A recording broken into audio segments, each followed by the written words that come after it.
saldhigyo military dekada camiran wadooyin tareen booqashooyin aan dhammaad lahayn kuwan oo dhan arrimahan oo dhan halkan ayaa laga helayaa ka mid noqo macaamiisha adeegga dhaweeye oo hel adeeg taksi oo raqiis ah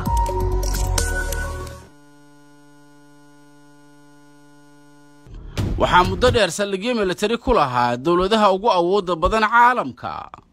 waana sababta loogu naanayso xaruntii saldhigyada dawladdan yari waxay ku taallaa meel istiraatiiji ah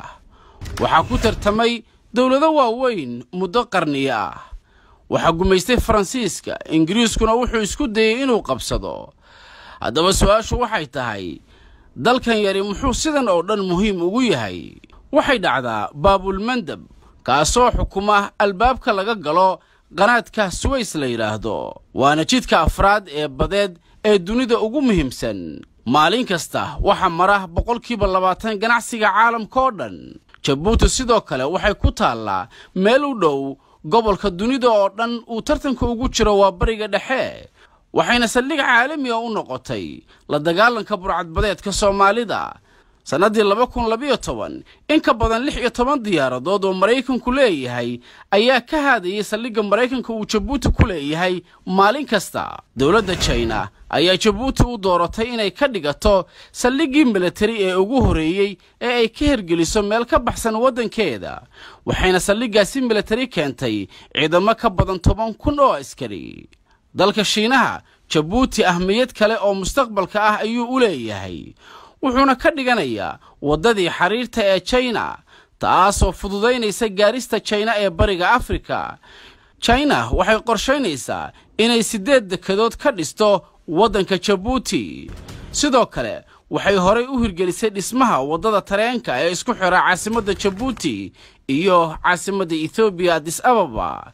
Djibouti waa wadan ammaankiisu aad u fiican yahay marka loo barbar dhigo wadamada ku wareegsan ee dariska la dawladda hadda ka jirta Djibouti waxa ay ka mira dhalisay iibgeynteedii ammaanka ka jira Djibouti dawladda Djibouti waxay dunida ka iibisay deganaanshaha ammaan ee Djibouti ka jira tusaale ahaan Shiinuhu 100 milyan oo euro ayuu sanadkii bixiyaa lacagtaasi waa kirada sanadlaha ee Shiinuhu ka bixiyo saldhigiisa uu Djibouti ku leeyahay sidoo kale Djibouti waxay dawladda Mareykanka kira ahaan uga qaadaa saldhigiisa uu ku leeyahay 70 milyan oo euro sanadii isku darka kirada Djibouti ay ka qaadato wadamada saldhigyada ku leh ayaa lagu qiyaasay 1.8 milyan oo dollar sanadkii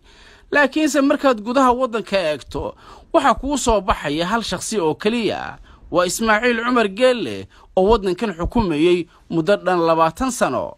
boqolkiiba 5 dadka Djibouti waxay ku nool yihiin khadka hooseeya faqriga halka boqolkiiba 40 ay la daaladhacayaan shaqo la'aan Bagamondo dalka Djibouti wuxuu halis ugu jiraa sida warbixino badan sheegeen in dawladda Shiinuhu ay la wareegto bad iyo bariba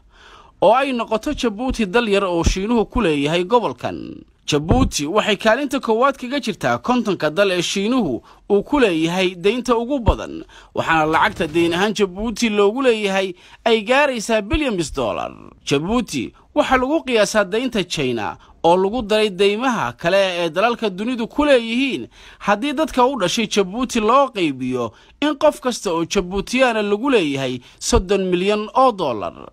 tani waxay qayb ka tahay dhibaatooyinka wadamo dhowr ah oo Afrikaana ay ka dhaxleen deymo tiro badan oo ay qaateen kuwaas oo aysan waxba ku qabsan qorshe la'aan darteed intaan dib u kulmayno waa Cabdi Sabtuba oo idinla sidaas iyo nabadgelyo